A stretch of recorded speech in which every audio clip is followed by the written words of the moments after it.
தமிழ்நாடு காங்கிரஸ் கமிட்டியினுடைய மாநில தலைவர் திரு செல்வ பெருந்தகை இணைந்திருக்கிறார். சார் வணக்கம்.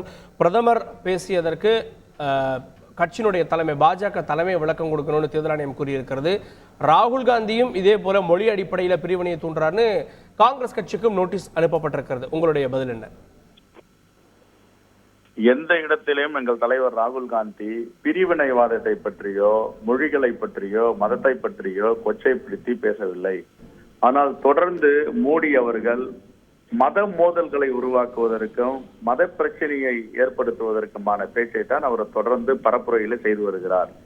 ஆகவே இதை வன்மையாக நாங்கள் பலமுறை கண்டித்திருக்கிறோம். தேர்தல் ஆணையத்திடம் புகார் கொடுத்திருக்கிறோம். இன்னும் சொல்ல போனால் அவர் பரப்புரை செய்யாமல் தடுத்து நிறுத்த வேண்டும்.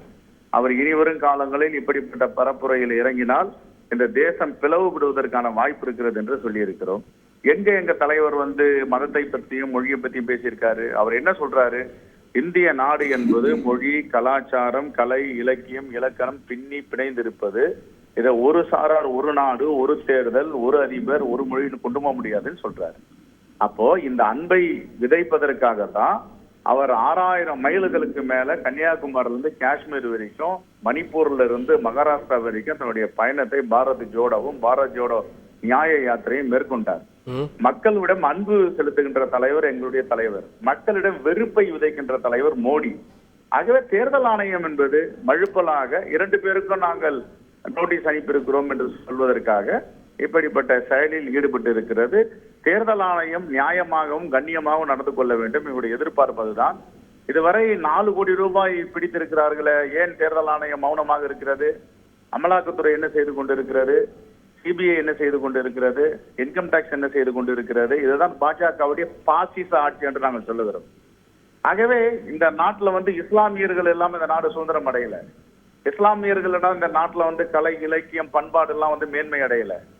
இஸ்லாமியர்கள் இருக்கிறார்கள், கிறிஸ்தவர் இருக்கிறார்கள், சீக்கியர் இருக்கிறார்கள், பார்சிகள் இருக்கிறார்கள், புத்தர்கள் இருக்கிறார்கள், இந்துக்கள் இருக்கிறார்கள். எல்லா சமூகமும் பின்னி பிணைந்து சகோதர தத்துவத்துடன் வேற்றுமையில் ஒற்றுமையாக வாழ்கின்ற நாடுதான் இந்திய தேசம். இதை கூட புரிந்து கொள்ளாமல் வெறுப்பு அரசியலை விதைக்கிறார் மோடி. என்ன காரணம் என்றால், இந்த முதல் கட்ட தேர்தலில் மிகப்பெரிய படுதோல்வி அடைந்திருக்கிறார்கள். மக்கள் வாக்களிக்கவில்லை. எல்லா வாக்குகளும் இந்திய கூட்டணிக்கு வாக்களித்திருக்கிறார்கள் என்று அறிந்து உளவுத்துறையுடைய அறிக்கையை பெற்று இப்படி மத பிரச்சனையும் மத பிளவு ஏற்படுத்துவான பேச்சுகளை பேசி வருகிறார். வன்மையாக நாங்கள் கண்டிக்கிறோம்.